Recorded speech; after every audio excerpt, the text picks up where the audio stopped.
Soit le premier moyen d'irrecevabilité de la présente action, il est tiré de l'inexistence juridique du demandeur. Nous avons dit non, nous sommes dans un état de droit.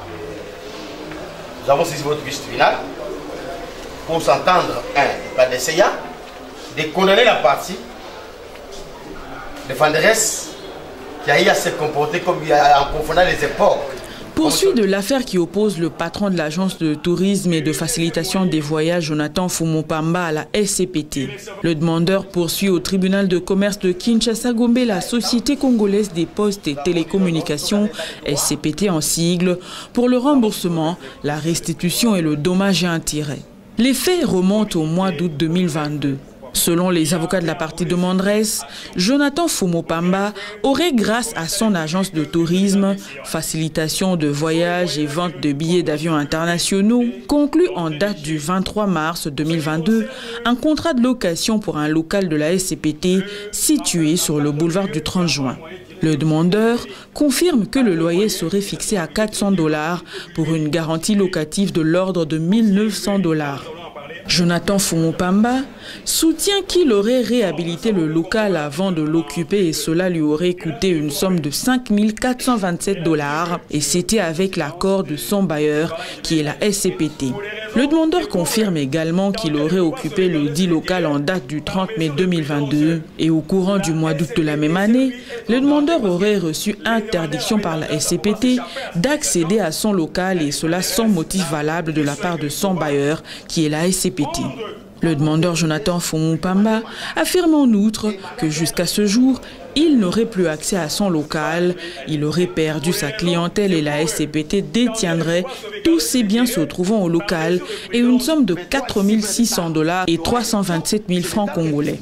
À l'audience du jour, les avocats de la partie demanderesse sollicitent du tribunal de dire recevable la présente action, de condamner la SCPT au paiement d'une somme de $1 million à titre des dommages et intérêts, d'ordonner à la SCPT de restituer tous les biens du demandeur se trouvant dans son local. Soit le premier moyen d'irrecevabilité de la présente action, il est tiré de l'inexistence juridique du demandeur. Et le deuxième moyen d'irrecevabilité de la présente action, nous l'avons tiré du défaut de qualité, du mandataire, du mandat parce que son mandat n'a pas été attesté. Nous n'avons vu aucun PV, moins encore un acte, soit un document attestant sa qualité statutaire en tant que représentant social. Troisième moyen tiré de l'irrecevabilité de la présente action, j'ai parlé premier moyen, c'est l'inexistence juridique du demandeur. Deuxième moyen, défaut de qualité du représentant statutaire. Il n'a pas produit sa qualité en tant que représentant social. Il n'y a aucun PV, ni un document social attestant sa qualité de représentant social. Troisième moyen d'irrecevabilité de la présente action, tiré du défaut de qualité dans le chef du mandataire ou soit de l'avocat conseil qui a fait enrôler cette action au greffe commercial économique du tribunal de Sion. Ce sont les moyens là que nous comptons développer dès l'entrée des G. Pour ce qui concerne en 4 milieux, il y a encore un moyen tiré de l'obscurité du libellé. 4 moyens d'irrecevabilité tirés de l'obscurité du libellé. Obscur et libellé. Là, nous allons en parler en dernier parmi les moyens de recevabilité.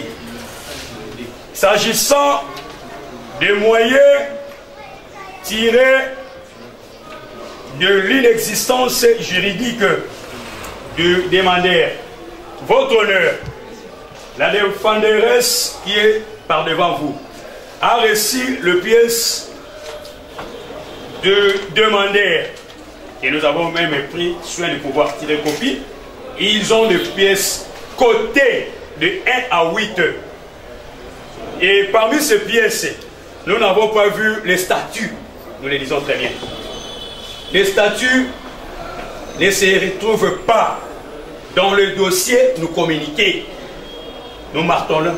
Pourquoi? Parce que nous n'avons pas vu les statuts sociaux. du prétendu société AGECO, Saré, qui prétend avoir la qualité de pouvoir vous saisir. Le statut pour nous dire que, en sus des pièces que nous vous avons communiquées, voici le statut en complément de ces pièces-là pour attester notre existence juridique.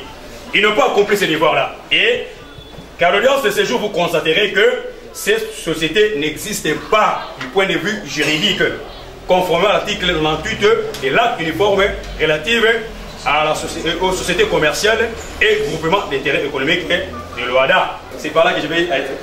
Pour des raisons, c'est pour tenter de pouvoir sauvegarder ses intérêts par mesure de prudence. La SCPTC vit être en danger parce que les demandeurs avaient tendance à pouvoir s'échapper à ces obligations.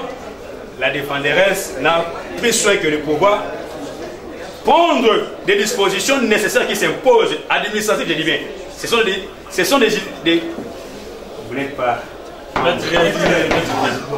C'est quoi ça? Je m'excuse. Je m'excuse. Laissez la débat.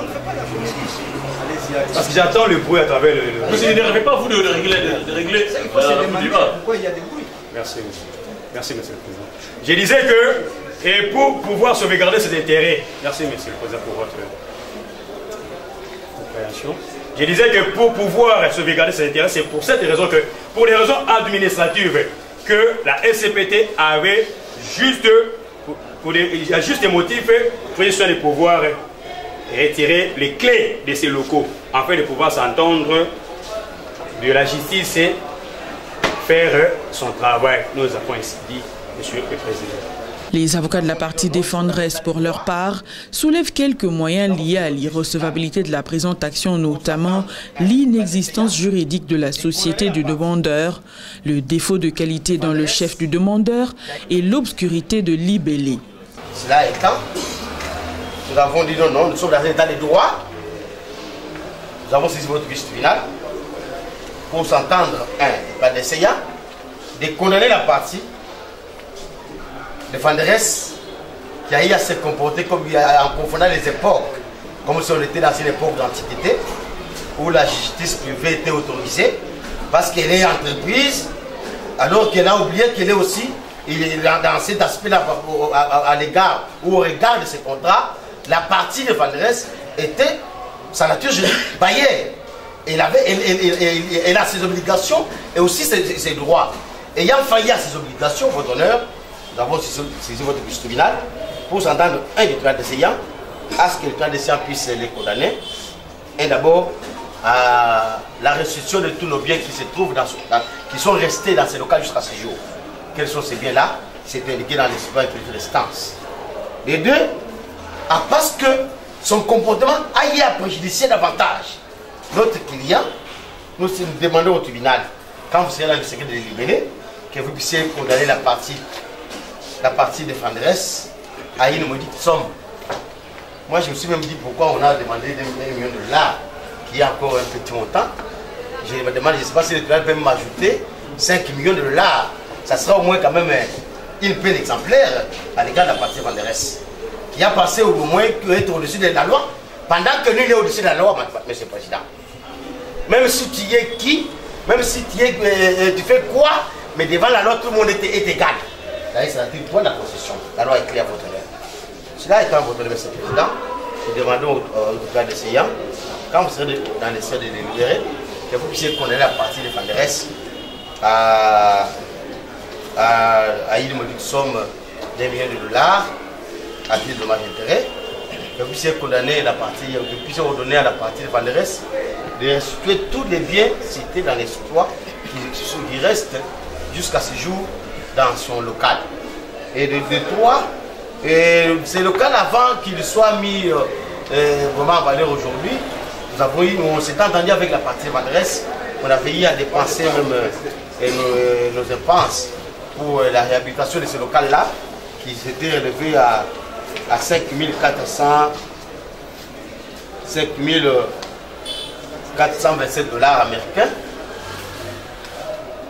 Et lorsque vous allez faire cela, monsieur le Président, vous aurez dit vraiment droit et vous aurez fait justice. Nous avons. Je voudrais rappeler parti que lorsque nous sommes en face d'un bail non professionnel, le ministère public, dans son avis, sollicite du tribunal de dire recevables mais non fondés les moyens soutenus par la partie défenderesse. Je voudrais rappeler au parti que lorsque nous sommes en face d'un bail non professionnel, ce n'est pas... Lorsque nous sommes en face d'un bail professionnel, ce n'est pas la loi sur les baux à loyer non professionnels qui doit s'appliquer. Parce que la loi de 2015 s'applique aux baux à loyer non professionnels.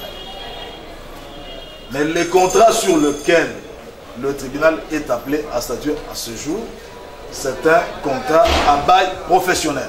Parce que les activités commerciales, Monsieur le Président, étaient en train d'être menées dans ce local-là.